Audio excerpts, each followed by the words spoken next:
Thank you, Lord, for bringing us together once more to worship you and glorify your holy name.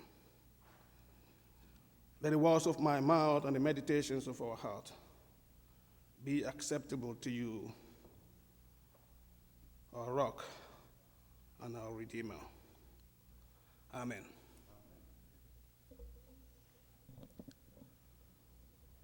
For the past few Sundays, we have been exploring the parables of Jesus as presented by Matthew, and how these parables affect our inner spiritual and emotional souls. We have explored the hidden treasure and experienced the joy in discovery.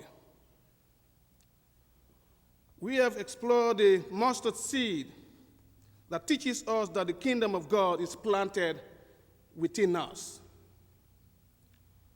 Last week, we looked at the parable of the wheat and the weeds that teaches us to allow the wheat and the weeds to grow together, because it is highly probable that we can make use of the weeds in the future, our weeds for spiritual growth in the future. We will look this morning at the parable of the two sons, or the better of the two sons, if you will. Some people like to frame this story as a question as to which is the better of the two bad boys in the story. But as I reflect on this story, I do want to acknowledge that repentance and actual obedience are much more acceptable to God rather than lip service. In other words, the Christian way is in performance and not promises. The Christian life is to be graciously and cautiously giving. The parable sets before us two sets of imperfect people, and some will say one is better than the other. But let me retell the story. Jesus said in response to his critics, "Look, what do you think? A man has two sons and went to the first and told him to do a very important work for him in the field.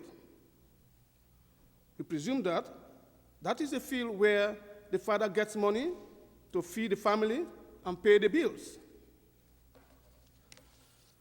Again, it is important to note that we are dealing with a typical Palestinian agricultural society and its traditional land tenure system. Cultivating the land and raising the crops were basic to survival. The household income depended on the land and cultivation of the crops. And so one son said, "I will not go. I am not going to do it." But later, he changed his mind and went and did the work the father told him to do. The father went to the second son with the same request. "Son, please go to the farm today and do some work for me and the family." The second son said, "I will certainly go, sir." But then did not go. The story ends. Jesus then later asked his listeners, these people who were listening to him, which of the two sons did the will of his father? The latter part of this story, from verses 31 to 32, indicating tax collectors and prostitutes, could be a latter addition and may not have been part of the original story of Jesus. But the writer probably added these words to make a point. When we compare to the story of the Pharisees and the publicans in Luke 18, verses 10 to 14, to this part of the story, we see a point. And it is simply this. What really counts with God is righteous conduct. And also, even those who do not know they are working for God will be rewarded. Jesus may have spoken the parable to justify his work or ministry to those who had been negative about him, those who call him names, and those who rejected him for eating with sinners and spending time with the questionable people in the society. Jesus had worked for most of his ministry with the people, the country people who were out of touch with the mainstreams of Judaism and were regarded as irreligious. Jesus was somebody who went to the people who were marginalized and cast out in his society. Many of the leaders of his day were always in contention with what he had to offer, and especially with what he offered to those they saw as irreligious, the marginalized, the outcast, and the questionable people in the society. In this parable and many other parables, Jesus was responding to the so-called religious people and trying to justify his own actions and teachings. The parable of the two sons, like many other parables, is a direct challenge to the former teachings of the so-called religious people. It was a call to see the neglected people as part of God's creation, people created in the image of God and citizens of the kingdom of God.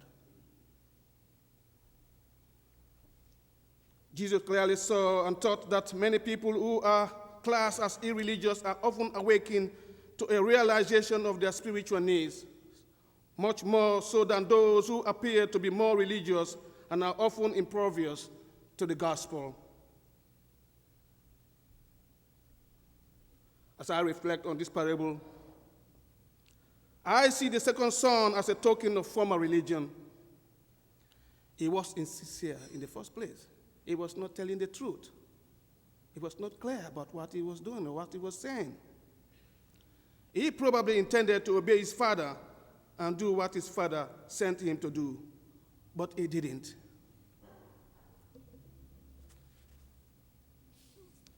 Like the question Pastor Alan just asked, have you ever been in that kind of situation where people agree with you only to be polite, but in reality they are disagreeing with you? What are the possible reasons to justify why the second son didn't do his father's will after agreeing to do it?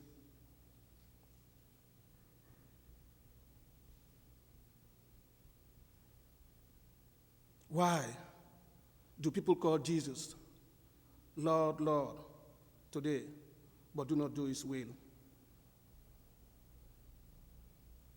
Have those who call Jesus Lord, Lord and not done his will enter the kingdom? Will they ever enter the kingdom? What about those who denied Jesus in the past but came to obey him? These are some of the questions for us. Christianity appeals to our reason, especially when we are faced with the tragic event of unchristian ways of life. We are drawn to Christianity because it appeals to our emotions. We read and hear about the tragic death of Jesus on the cross, and we are pleased to hear the salvation story. We worship and enjoy the good rhythms in church and elsewhere, but the discipline of keeping to the faith and obedience is hard for us. And though we continue to vow to obey and pledge our allegiance for Christ, that we will go when and where we are sent, yet often we do not go.